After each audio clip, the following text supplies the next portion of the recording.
La capitale est sous haute surveillance policière à la veille du 21e vendredi de la protestation populaire.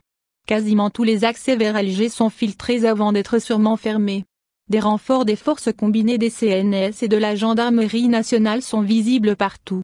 Les fourgons jalonnent plusieurs endroits à l'intérieur et à l'extérieur de la ville.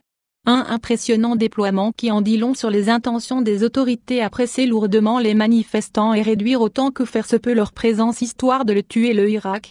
Ce redoutable dispositif de sécurité mis en place à Alger constitue une mise en pratique du discours musclé du chef d'état-major de l'armée, Ahmed Ged Salah, à l'occasion du 5 juillet dans lequel il avait mis en garde voire menacé les manifestants.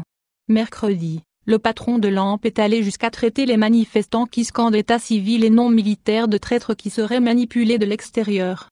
Particulièrement ciblé par les clameurs des foules, Ged Salah a répondu avec véhémence et menacé eux qui ne partagent pas son approche de règlement de la crise qu'il n'a pas hésité à qualifier de traîtres, tout en brandissant contre eux le glaive de la justice. Des idées empoisonnées qui leur ont été dictées par des cercles hostiles à l'Algérie et à ses institutions constitutionnelles.